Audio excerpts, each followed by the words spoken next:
Yo, what's up, everybody? You're tuned into Let's Talk About It with Cha-Cha and the unstoppable Run It Back crew. Get ready for high-octane discussions, epic stories, and non-stop energy. Let's get it started.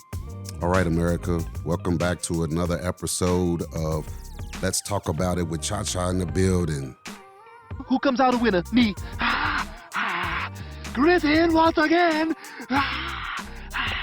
Undefeated champion of the world.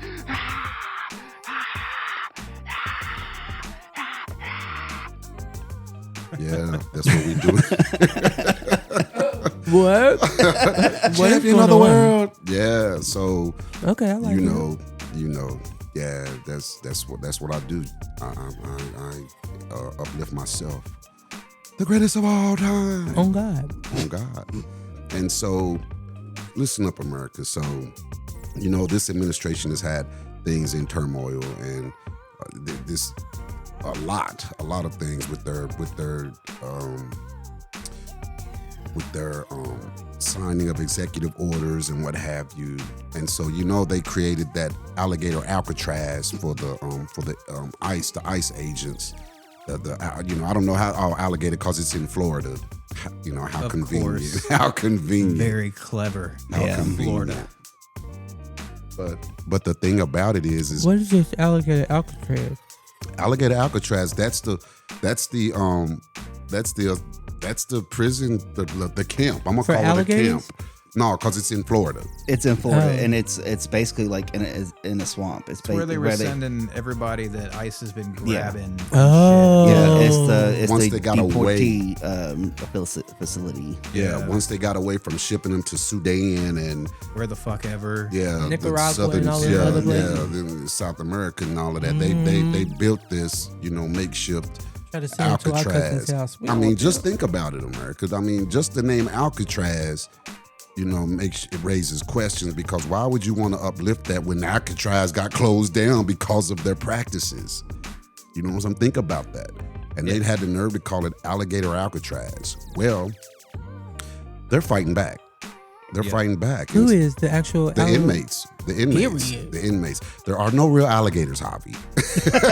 No, I was going to say the Alligator Alcatraz workers. Oh, are okay. I fighting thought back. you was great. I was going to say, The alligators. we got the alligators on lock. But that's my bad, Javi. My bad. See, they in the swamp. I mean, no, that was the idea. If you try to escape, well, the yeah. alligators will get you. Oh, you know what? Facts. Yeah. Facts. And that's kind of why I think that's why they get off the Alcatraz thing, because where Alcatraz, it was in the middle of shark-infested waters. Exactly. So it's in the middle of the alligator Okay. swamps. See, that makes me it's like, come on, man. They trying to, y'all ain't getting away. But anyway, what I'm saying is that they're fighting back. And so it just brings to the light, underserved areas, a group of people, races, or what have you, when they're underserved or in an or let's just say a poor, maybe inner city, does their environment influence their decision making when it comes to right and wrong? In the way of life. Yeah, because that's always been the thing. That's always been the thing.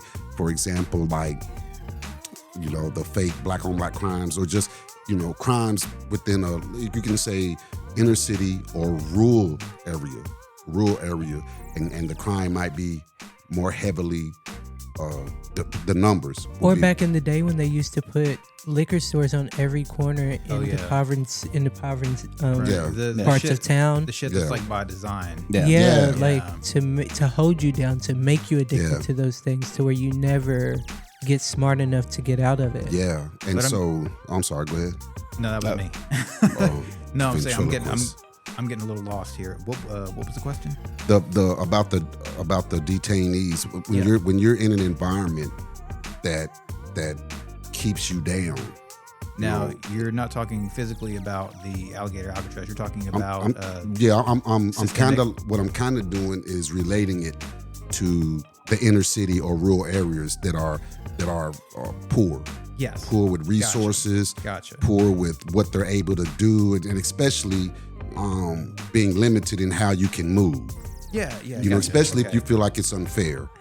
Right. You know, and so does that relate to this situation? And I'm gonna get into the story to give you all a better idea, because I kind of feel like it does. Okay. Because I mean, remember, these are immigrants that they're saying are not supposed to be here, right?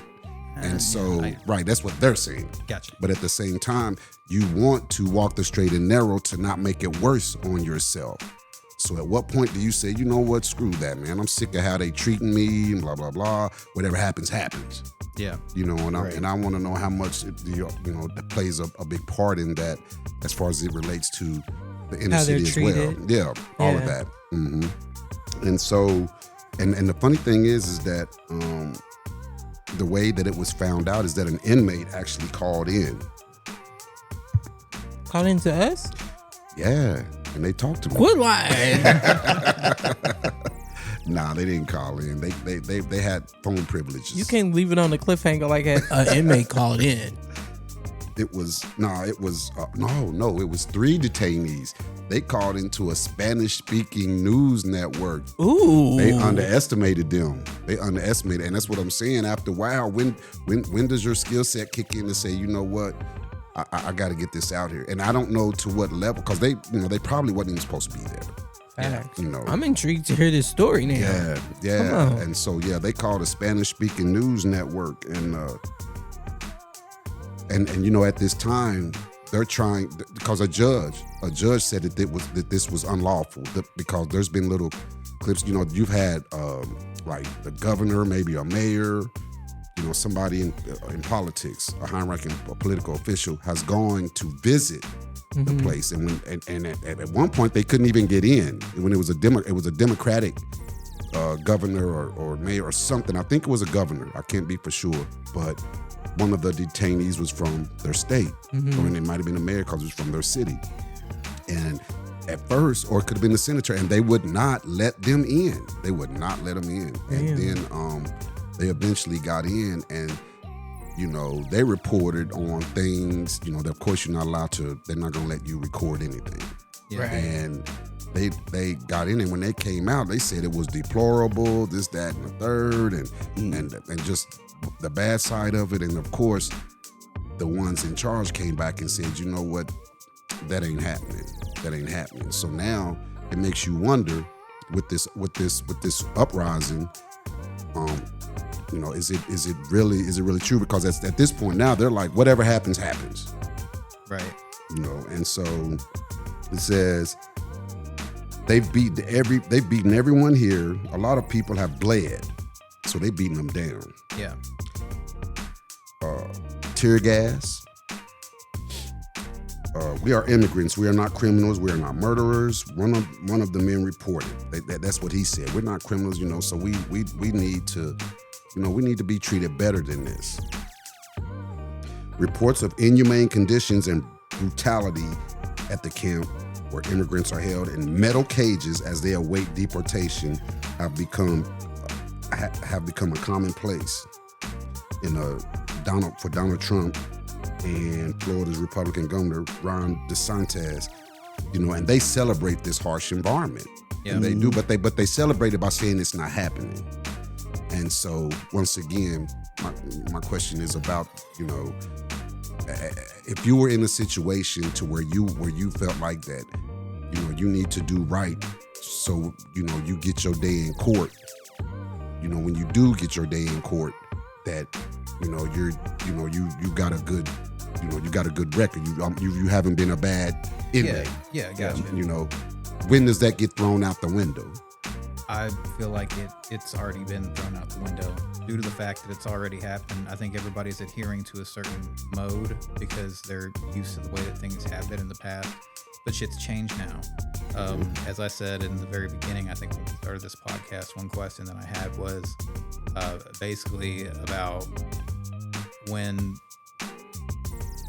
laws are imaginary, but they are a code that we adhere to for mutual benefit to some extent.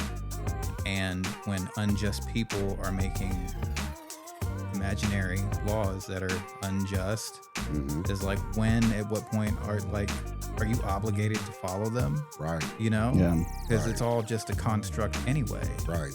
And that's why I'm like, I totally feel what you're saying, because generally people want to do good. You know, they're not in large, like malicious. Most people just want what's best for themselves, and then also they want what they feel like is best for other people too. Right. But there are malicious people out there, and some positions attract those type of people. So we've ended up where we're at.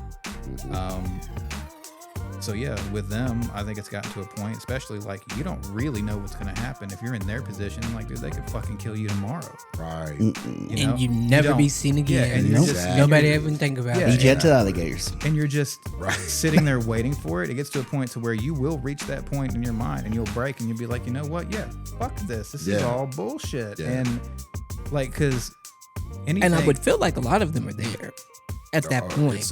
yeah, Yeah. well, because the one thing that I did see them saying about whenever they came out of there was that the people inside very clearly were not like gang members or hardened criminals. They were like people who got pulled over for a parking ticket and just like random people that were immigrants that just like got rounded up. Wow. And then when you think about the people that are filling these positions, like the ICE people that they're hiring and everything, it seems like they're stacking the deck with people who already have a vested interest in just being absolutely horrible to Yeah. people who are Lawless, immigrants. being lawless. Because I mean, that was the promise, anyways. Was this administration's they was going to round up the Buckle gang down and take 'em members? out. Well, Yeah, the gang members, the hardened But- criminals, but my and thing all that, is- the drug dealers and all that. But they But then they try to pin shit on them that ain't even real. Right. Well, No. yeah, because there's also been reports of them grabbing up like American citizens, people who Yeah. were born here, and then they're like, and that's also why I'm like, if you just look a certain way, then they can grab you, and people are like, oh, you'll have your day in court and everything like that. But it's like, dude, who's the one picking whether or not you go? Right. And I Do you shouldn't even be trust here these anyway. people to Are you make really that going to decision? make it to court? Right. Yeah, that's my point. Do you trust these kind of people to make that decision justly? Fuck no, you don't. Because Right. they're certainly not operating in any kind of good faith Right. based on how they view you as a human being. Right, and you shouldn't even be here, and so that begs the question. What I was saying. So, is it like whatever happens, or you just is there a sense of hopelessness? Like Oh, they're not going to get definitely. me. I'm not. I don't see me ever because I shouldn't be here. Number one, because some of those they were snatching during their immigration Yep. court case Yep. where they were following what they're supposed to do, check in with the judge, and make sure that you're doing what you're supposed to do. And they were still snatching them up anyway. Exactly, So but it's the same. They're exploiting Yeah. the norms. yes, And all that shit is out the window. yeah. So In my then, opinion. so then you can possibly say, they did this. I've been silent long enough. And here's the kicker. Here's something that They that gonna wanna kill throw me there. anyways. I might as Right. well say something. Right. So yeah, what do I got to lose? What do I got to Yeah. lose? And that's how I was relating it to like the inner city, because now it becomes a survival thought process. It becomes a survival mode. They're the enemies. The ones with the badges, they're the enemies. So for me to survive, I'm gonna have to stand up to this. I'm not taking this anymore because you're doing it to me anyway, whether I'm quiet or not. Yeah. And so there's a federal judge that ordered for this place to be closed down in 60 days. Heard that. Right. And so once again, so it makes you wonder, like, You know what Well, I'm thinking? what's that? They'll take that shit down and they'll build another one a mile down the road. New Right. lawsuit. But they'll take them same to shit. another They'll do country. They it- gotta go They'll somewhere. do it as many times as they want, as long as they They'll retain take them off power. grid. Right. Yep. And so, when the judge says you're gonna be released from here in 60 days, if I'm sitting in there, what is my mindset? Do I wait out the 60 days, or I'm like, well, it doesn't matter. They're just gonna send me somewhere else. It's It all- probably just gonna be worse than It all this. depends on how much you trust the system, I guess. Yeah. And Yeah. that's a big question. Yeah. And so, and Don't trust them. right. And so that's why I said when we as a people, could be you, Javi, Omega, D-Lo, and it might not be, Alligator Alcatraz. It can be any environment. Yeah. When do we get to that point? It's like whatever. It's just whatever. Have you ever been? And it could be on the job, because I know I know I've been that person that said, you know what, screw this. I'm gonna give them a piece of my mind because I'm sick of this. And I'll find another job. Now the difference is it doesn't resort to violence. But there's some of us that say, you know what, if he gets in my face, if him or her gets in my face, I'm gonna slap the crap out of it. It can become that, and I've seen it happen. I've seen entitled employees think that they're in a leadership position, and you just get fed up. Oh, and yeah. You got bills to pay. And you're like, you know what? Screw this, and you end up going to jail. You know, they not. You know, you're going to be on the run because when you lay somebody out, just leave. You're not coming back. They're going to get the law. So, and I was just kind of thinking about that because I was watching something about it was conservatives, young conservatives were talking to an activist. It was like it was called 20 young conservatives or something, and they had a certain amount of time because they've been posting, and I forget her name. Seals, something Seal. Is it Amanda Seal? Something like that is her name. Her name is something Seal. And there was these young conservatives, and they just kept talking about black on black violence. Right. You know why? There's no systemic racism and all of that. Because they were conservative. I've never had exactly. Like, I'm sorry, but that is bullshit. Yeah, right. Yeah. It was, and I felt bad because they think they haven't experienced it, but if you haven't, it's going to happen. When it comes to between you and them, they're not going to choose you, but you're gonna say, well, I just need to work harder. No, you were the best, but they just didn't want you for your skin color. It's going to happen.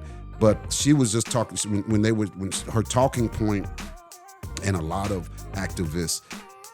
Talking point when it comes to that, when they talk about like black on black violence or just, they always say black on black violence, which they never say white on white or color or Latino on Latino. It's just black on black because that's the picture they want to paint. But the selling point to debate it is always, well, what do you expect when you put people, you box them into an environment where there's no hope, where there's no jobs, right? There's no resources, the education, they're poor consistently education. ignored. Yeah, and so now so it becomes that what is it? Survival of the fittest. Mm-hmm. Yep. And so that's what that's why, and that's their selling point is that, that's why that's what it is because of you've dropped them down and you've put them in a place, or you've made, you've put it to where they can't thrive.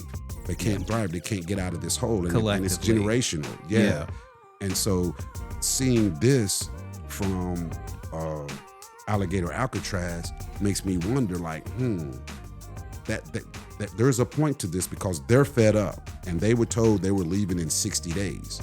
Yeah. They were leaving in 60 days, and they're still like, we want freedom. I mean, they're chanting and everything. They learn from us, but no, I'm just kidding about that, America. But they're actually in there protesting. It says protesters. These are protesters that's been there since like July the 2nd. And so they're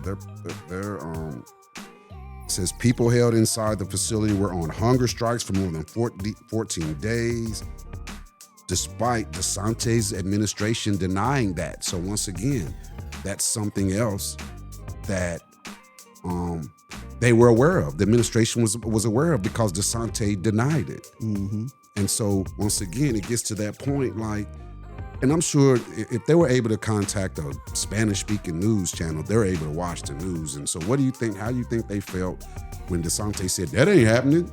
They stomachs in there growling. It's kind of like my job. When in doubt, deny. Deny. But and once again, and that begs the question, all right, we see y'all keep lying. Y'all bring people in here. All we want is, let the process play out. Whatever y'all have, let it play out. But why the inhumane, why the inhumane environment? Why? And so that's why my question is, do you feel like they were just fed up? Like, I guarantee they're fed up. And I mean, the reason why they put them in the poor conditions, one is to to one, crush their spirits, and two, it looks bad for their base that they would be. It's kind of like the way they feel about prisons and jails and stuff. You know, we're taxpayers paying for them to sit in there. You know what I mean? So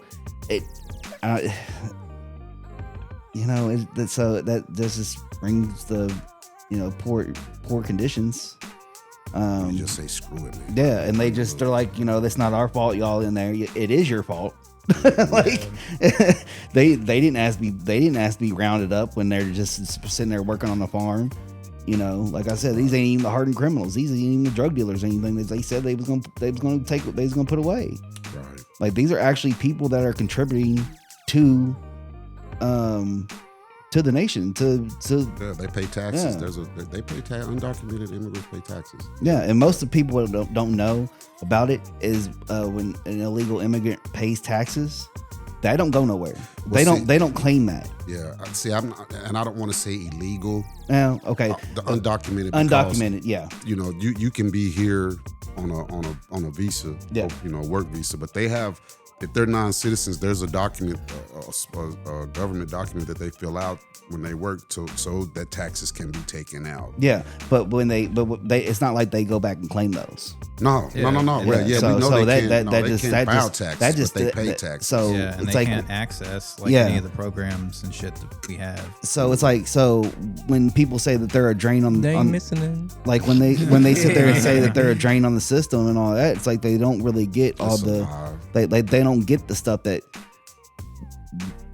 actually citizens can get. Right. Yeah, they don't get the rights same and benefits. Yeah. Right. Yeah. And like I said, like all that money that just sits there from undocumented immigrants, like it's there for the country. Yeah. You know what I mean? It's a wash. It just goes in with the rest of the shit we're spending money on at the moment. Yeah. And then you have that scenario to where, you want to detain the non citizens, but you don't want to kill them. That's the thought process, because it's going to look bad for the administration if you go in there and start laying bodies, right? Well, depending on who you're talking to, right? But what I'm saying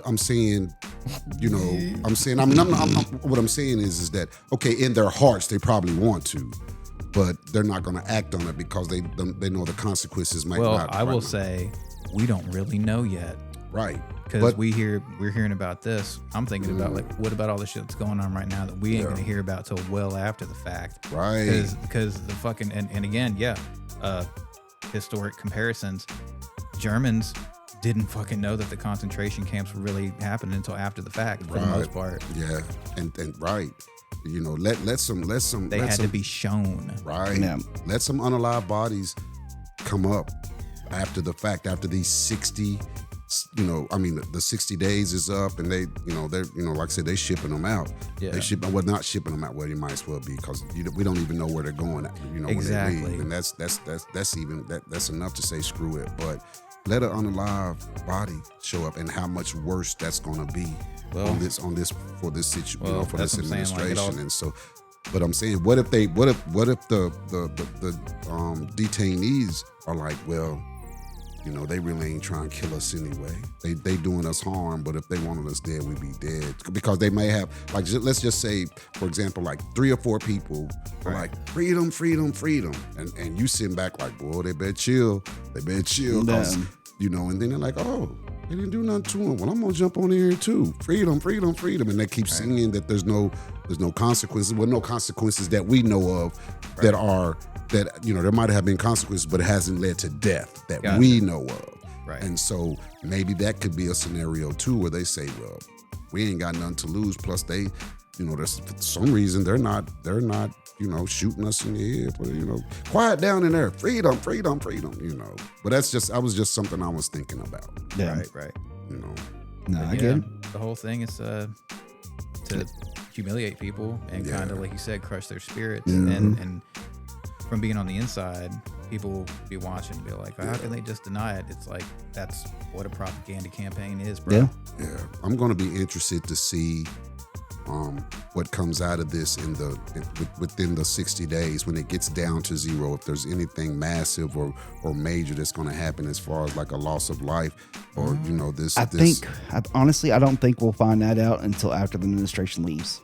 And then that's when I'm going to be worried. And that's when I'm going to be interested to see, like, if there's going to be any criminal suits that come out of this. See, I thought you were going to ask like, if there's any more elections. That's a different right. Yeah, that's a different podcast. No, right now. What I'm saying is in the midst of this, moving them out, is something going to happen?